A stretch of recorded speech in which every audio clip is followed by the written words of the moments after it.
What's up, fight fans? This is Counterversal with Counterpunch Boxing News, and I have some new news concerning Dillian Whyte, Jermaine Franklin. It went down to the wire. Listen, this is the official breakdown and fight study of Dillian Whyte taking on Jermaine Franklin. Get this. Round one, jab fest, okay? They were both trying to establish their jab. We seen Dillian Whyte obviously bigger than Jermaine Franklin, taller, better reach, but slower, okay? And we seen them trying to establish their jab, and we seen the speed factor of Jermaine Franklin. And Jermaine Franklin held his own because, like Dillian Whyte, with chopping shots to the body, Jermaine Franklin had ripping left hooks to the body and straight rights to the body. Dillian Whyte tried to capitalize on the straight right to the body, okay, in the first round, but he was outpointed by Franklin round one. Round two, more of the same. I think they were open a little bit. We seen the obvious change of defense with Dillian Whyte, and I do believe, this is my opinion, that the cause for a change was the fact that Dillian Whyte really can't take uppercuts like that. There's something in his chin that doesn't get those uppercuts, durability, that he can't take them. Okay, he can't take those uppercuts like that. And I think because of the crossover he was learning how to do, which I think was a great implementation of that. We seen him, really block a lot of those straight shots from Jermaine. Okay, and again, rights to the body, counter lefts. A lot of the hooks were landed on Dillian Whyte's gloves, but Franklin did get some rights in there. Rounds 3 and 4, Dillian Whyte was able to land some shots, some pretty good shots. Franklin's trunks were rather high, I noticed. So a lot of those body shots did stray some, or did appear like they were lower than they really were because of the height of the trunks. Okay, I think that should have been addressed if it wasn't, because I was commentating instead of hearing what the referee had to say. Rounds 5 and 6, more of the same. I think that Franklin was starting to get respect from Dillian Whyte. Dillian Whyte was still in there. He started throwing left uppercuts in there, then soon right uppercuts. I did not like how he bent it down. Every time he bent it down, it's like, no. No, the uppercut could come through and spoil his whole night of body chopping, because Dillian Whyte was chopping to the body, but so was Jermaine Franklin. Okay, so it was pretty even up until, I believe, like the 9th round. Okay, the 9th round, Franklin caught Dillian Whyte with a right. But before that, I think it was close to say round 8. Round 8, Dillian Whyte caught Jermaine Franklin. Jermaine Franklin gave him a nod of like, that was a good shot, okay? And mind you, Jermaine Franklin came in game.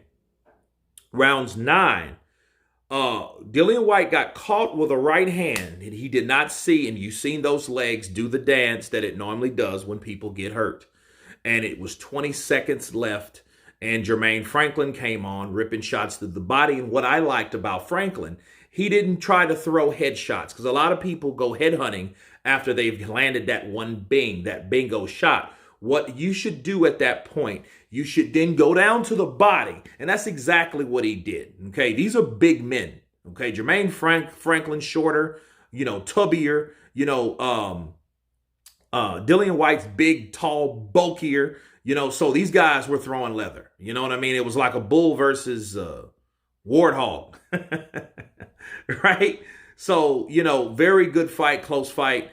And rounds 10 and 11, right, when it came to round 10, a lot of people had it even. A lot of people had Franklin up. Franklin definitely outlanded Dillian Whyte, okay, with the punch stats.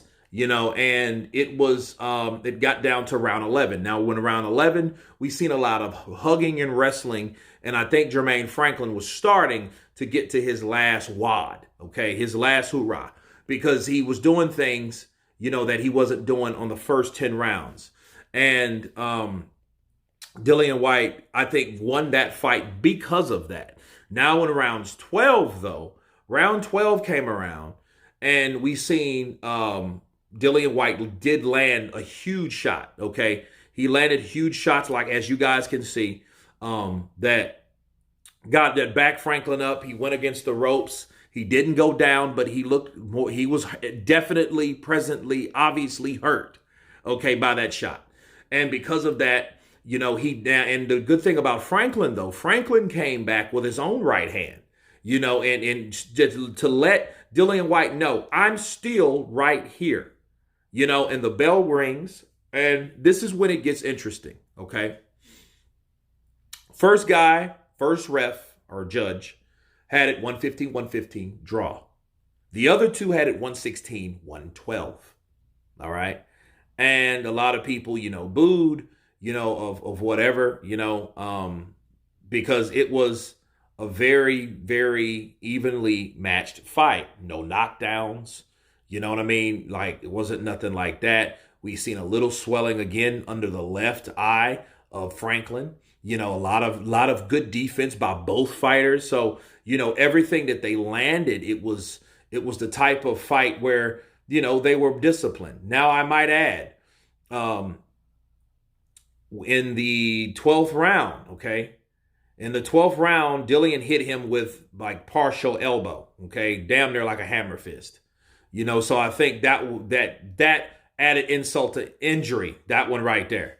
And Franklin went back into the ropes, as you guys can see, and then he eats another right hand, right? He eats another right hand, left hook. But look, Dillian was trying to get him out of there. But one thing about it, Dillian did rally, and he did do more damage in the rounds 11 and 12 than Jermaine Franklin did on him, okay? But anyway, it was a good night of boxing. My question is, what happens to Jermaine Franklin now? That will be on another video. We all know that Dillian Whyte will ascend to the AJ rematch, which he was been looking for, because that's what Eddie Hearn wants. So that's pretty much how it's going to go. But anyway, you guys tell me what you think of Jermaine Franklin losing by majority decision against Dillian the Body Snatcher Whyte. Of course, please subscribe. And you guys been Counterpunch. Peace!